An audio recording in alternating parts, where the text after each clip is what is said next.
everyone, I'm CS Sakshi Jain and I'm from Agra. We all know that IC elections for council and regional councils are approaching in the month of December.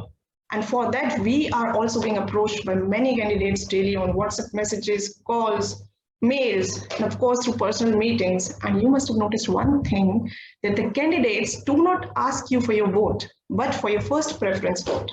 And in any case, if you have already made up your mind for first preference, they ask you to consider them for your second or subsequent preferences. So what is this preferential voting system that ICI follows? If you are new to this system and if you think that you have just got one vote and you can vote for just one candidate, then you are absolutely wrong, because this preferential voting system allows its voters to have preferences for more than one candidate. How? This video is going to help.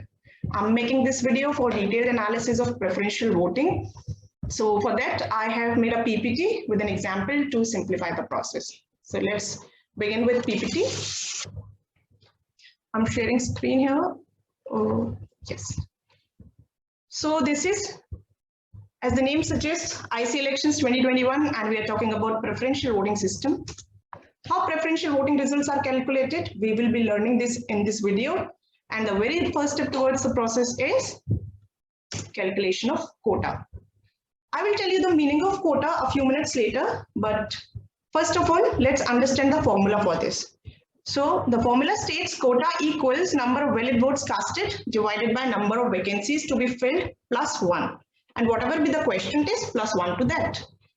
Let's not get into the logic of formula, but I need to tell you the meaning of valid votes here.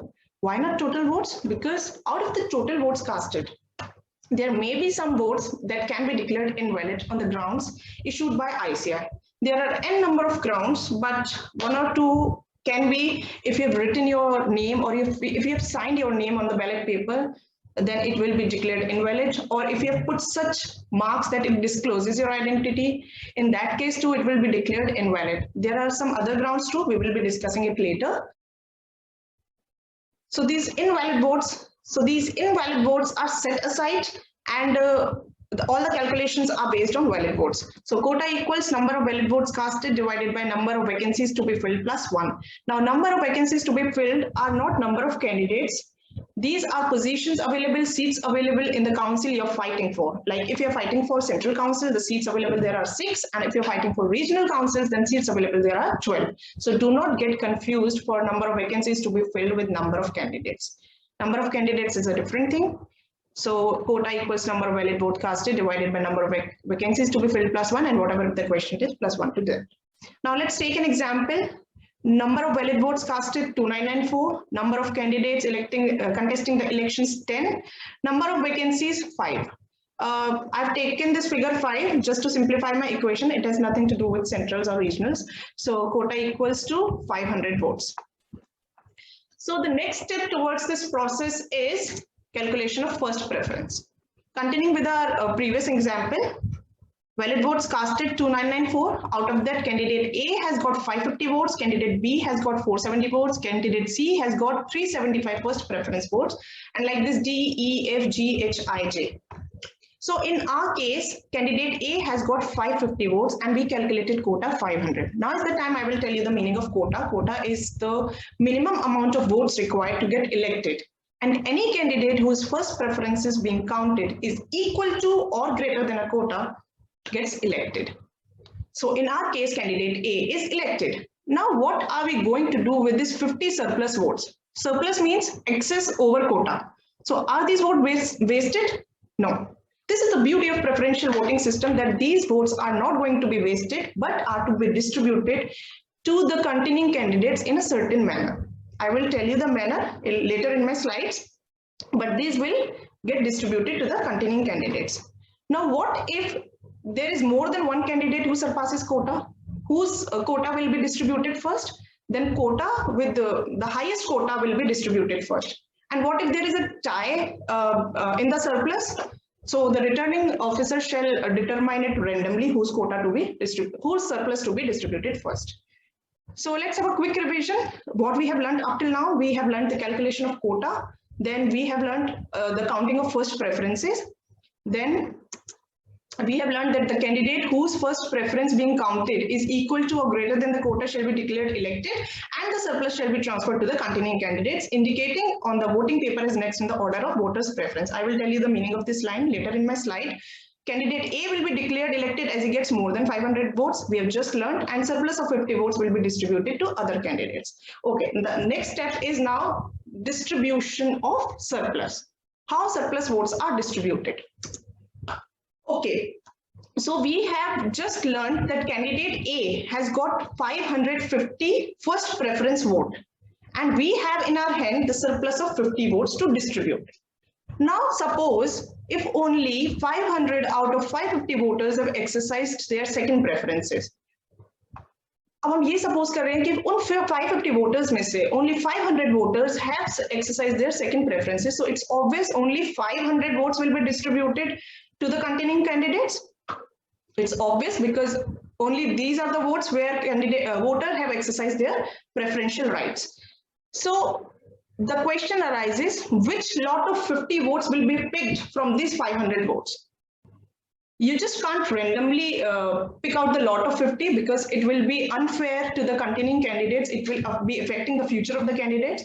So to have fair and unbiased calculation, we simply follow a proportionate method. Simple, basic, fundamental mathematics.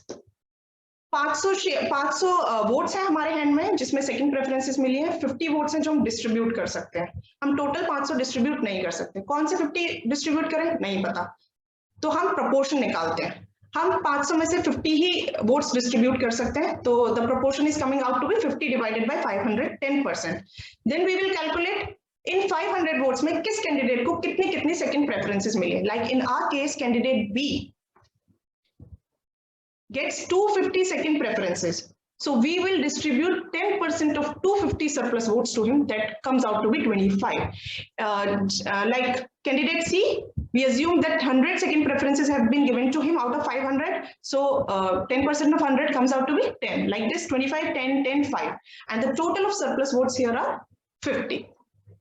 So now you can realize the importance and the use of your second preferences. Just because you choose to exercise your second preference or subsequent preferences, candidate B has got 25 extra votes, surplus votes. So this is the importance and use of your preferences.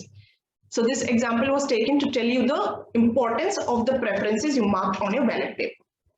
Now, what happens after the calculations? After the original votes of 475 and after the distribution of surplus votes of 25, candidate B has got 500 votes, total votes, and 500 is the quota. So on the above basis, candidate B will be declared as elected as he gets 500 votes on distribution of surplus of candidate A. Okay, now we can see that candidate C, D, and E, they are still below the quota. They have not yet reached the quota or meet the quota. So in this case, when all the surplus has been transferred and all the candidates are elected on the basis of quota, and there are no more candidates who meets the quota and there are still vacancies available, what we do next is we play elimination round. Now who will be eliminated first? Obviously the lowest on the first preference board will be eliminated first. If after all surpluses have been transferred, less than the number of candidates required has been elected, the returning officer shall exclude from the poll the candidate lowest on the poll.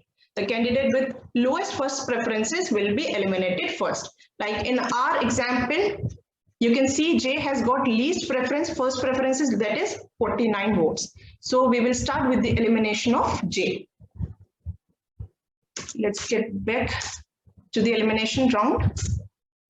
So here I have eliminated the row of J, as we are assuming that, not assuming, it's quite obvious that J has got least preference, first preference, he is eliminated. And to tell you some more things, I have assumed that 49 out of 49 votes of J, 40 votes are there where candidate have exercised his, voters have exercised his second preference.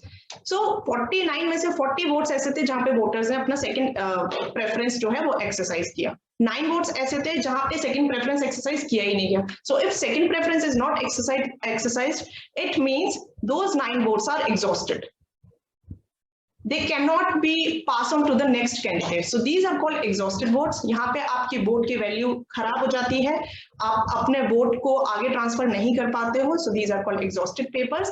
And those 40 votes where candidates have chosen to exercise their second or subsequent preferences, they are called unexhausted papers. And we only transfer those papers which are unexhausted to the contending candidates. Okay, I have not told you who are contending candidates. Contending candidates are the candidates who are not elected or eliminated at any point of time during the process of election. So this is the definition of contending candidates as per ICI.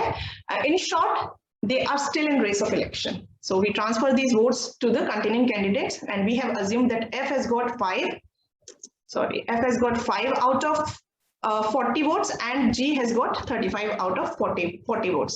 Now the process continues until the number of candidates elected equals number of positions available. So this is not just a complete process. Like for instance, we have in our example eliminated a candidate who has only original votes. What if there is an elimination of a candidate who has original votes as well as surplus? What we will do of a surplus? The surplus will be distributed to contending candidates in the same proportion in which he gets it, like 10%. So his original votes will be transferred in 100% and his surplus will be transferred in 10%. So this is all about distribution of votes under this preferential voting system. I have tried to cover each and every aspect of preferential voting, but still there are little informations that cannot be covered through just one example, like packing of parcels. Original votes are packed in main parcels and the surplus is distributed are packed in sub parcels. So why do they do so? You will only learn only during the process of election. I just can't explain everything through just one example. So I hope that I'm very clear in my presentation, and in case you have some more queries or suggestions, you can WhatsApp me or call me anytime on my details. My number, WhatsApp and the calling number is 9557541114. You can also drop me a mail if you want to, sakshi.022@gmail.com.